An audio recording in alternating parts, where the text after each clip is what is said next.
Selamat pagi saudara-saudari yang terkasih dalam Tuhan. Mari kita bersatu hati dalam doa sebelum kita bersama-sama merenungkan firman Tuhan. Bapa kami di dalam surga, bersyukur anugerah-Mu yang boleh memberikan kami kesempatan menikmati hari baru yang Tuhan berikan. Sebentar kami akan bersama merenungkan firman-Mu. Roh-Mu yang kudus menolong, baik ketika firman ini disampaikan, maupun ketika firman ini tinggal tetap dalam hati kami dan kami lakukan dalam hidup kami. Terpuji nama-Mu Bapa, dalam nama Tuhan Yesus kami berdoa dan bersyukur. Amin. Firman Tuhan pada pagi hari ini diambil dari Yohanes 13 ayat yang ke-10. Berbunyi demikian. Kata Yesus kepadanya, barang siapa telah mandi, ia tidak usah membasuh diri lagi selain membasuh kakinya, karena ia sudah bersih seluruhnya. Juga kamu sudah bersih, hanya tidak semua. Di malam ketika menjelang perayaan Paskah tiba, Yesus menyuruh murid-muridnya mempersiapkan sebuah ruangan untuk mereka mengadakan perjamuan makan. Perjamuan ini berakar dari kebiasaan orang Yahudi dalam menyambut Paskah sebagai peringatan pembebasan bangsa Israel dari perbudakan di Mesir. Dalam perjamuan itu, Yesus menunjukkan kasih yang begitu besar kepada murid-muridnya yang diwujudkan dalam tindakan kasih melalui pembasuhan kaki. Melalui tradisi atau budaya atau kebiasaan menjadi media bagi Yesus untuk mengajarkan dua hal. Pembasuhan kaki sebagai simbol penyucian dari dosa yang kita lakukan setiap hari. Pembasuhan kaki adalah hal yang umum dilakukan pada masa itu. Biasa orang-orang bepergian memakai sandal yang terbuka dan diikatkan ke kaki. Perjalanan melewati jalan yang berdebu dan kotor, sebelum masuk ke dalam rumah tentu saja kaki harus dibersihkan. Yesus membersihkan kaki murid-muridnya, tidak hanya membersihkan mereka dari debu dan kotoran yang menempel, tetapi juga pembersihan kaki atau pembasuhan kaki yang dia lakukan juga mengandung makna teologis, yaitu simbol penyucian dari dosa.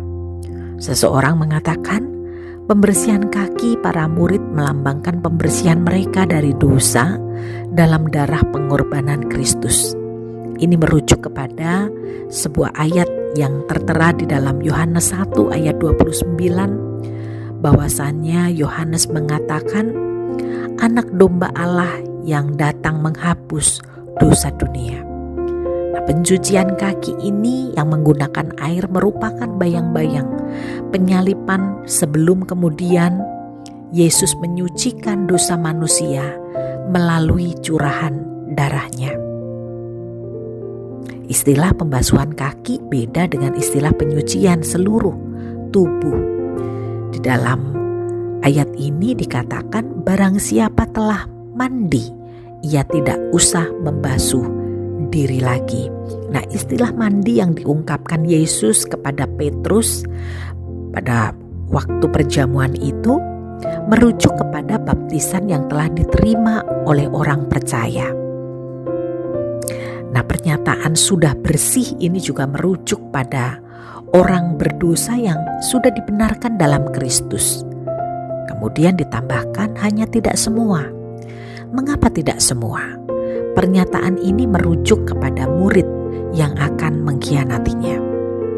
Pembasuhan kaki adalah simbol dari penyucian dosa, yaitu pengakuan dosa yang kita lakukan setiap hari, sebagaimana membasuh kaki yang kotor karena perjalanan kehidupan kita selama di dunia ini.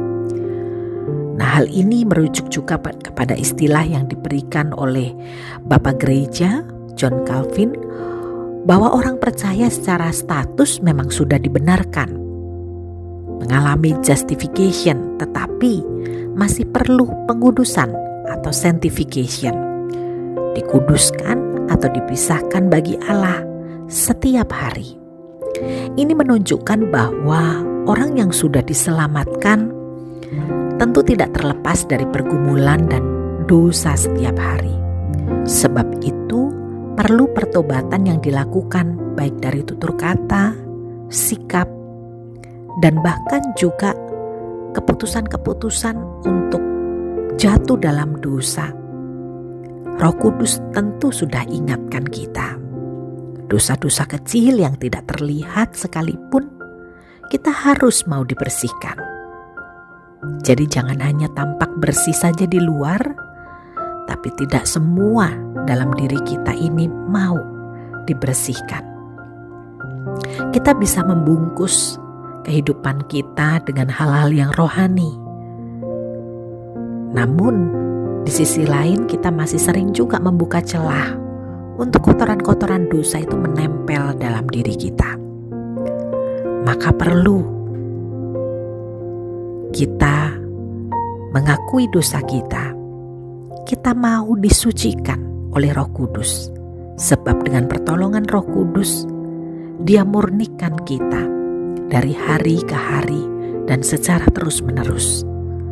Yang kedua, pembasuhan kaki ini membawa kita belajar bahwa kita harus belajar untuk rendah hati dan rela untuk saling melayani.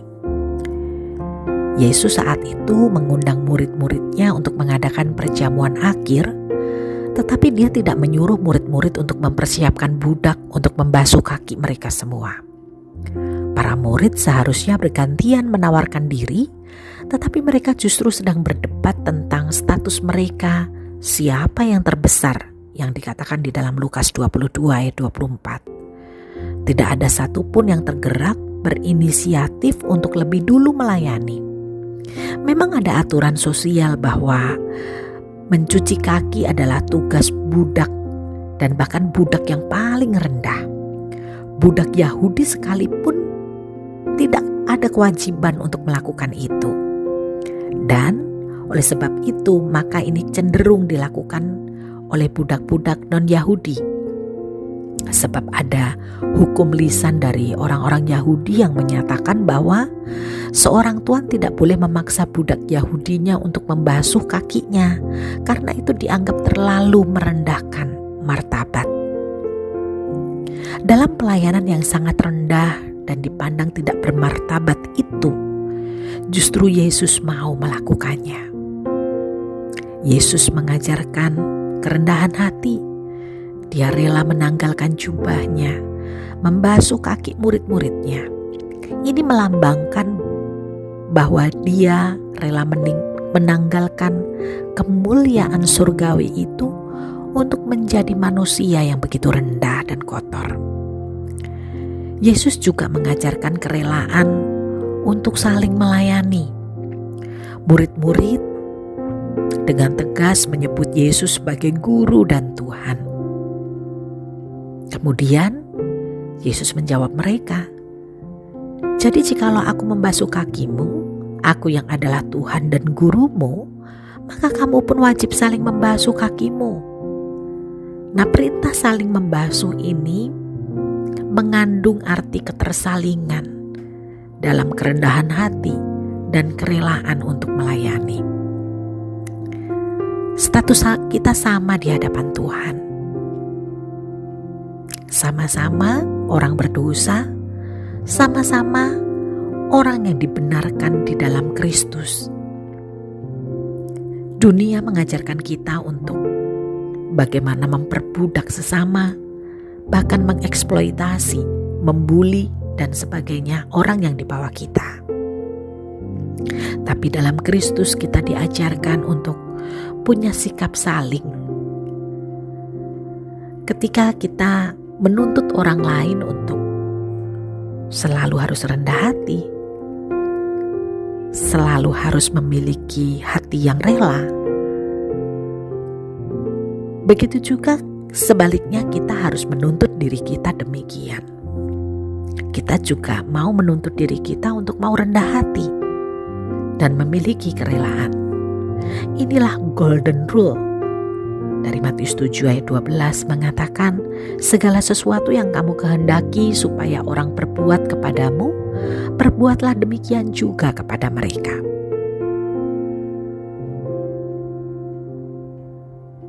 Mengapa Yesus rela melakukan ini semuanya?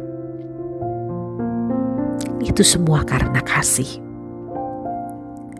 Di dalam pembuka dari perikop ini, ayat yang pertama dikatakan, peristiwa ini berlangsung sebelum hari raya Paskah mulai. Yesus telah tahu bahwa saatnya sudah tiba untuk meninggalkan dunia ini dan kembali kepada Bapa. Sama seperti Ia senantiasa mengasihi murid-muridnya, demikianlah sekarang Ia mengasihi mereka sampai kepada kesudahannya. Mengapa Yesus turun ke dunia ini? Itu semua karena kasih. Mengapa Yesus mau kemudian merendahkan diri dan rela untuk membasuh kaki murid-muridnya? Itu karena kasih. Mengapa Dia mau mati dan menyerahkan nyawanya? Itu karena kasih. Mengapa Dia harus bangkit, naik ke surga, dan berjanji akan datang kembali kedua kalinya? Itu juga karena kasih. Maka bicara tentang saling membasuh kaki, ini juga bicara tentang kasih Allah yang harus kita bagikan. Biarlah Kristus yang tinggal dalam hati kita terwujud dalam kasih kita kepada sesama melalui pertolongan Roh Kudus yang sudah diberikannya kepada kita. Melalui masa Prapaskah ini, menolong kita membagikan kasih-Nya kepada semakin banyak orang untuk juga mengenal dan mengalami kasih-Nya. Amin. Mari kita berdoa. Bapa kami yang ada di dalam surga, biarlah kasih yang besar yang Engkau anugerahkan melalui anak-Mu yang tunggal, Yesus Kristus itu, menolong kami untuk mengalami kasih-Mu.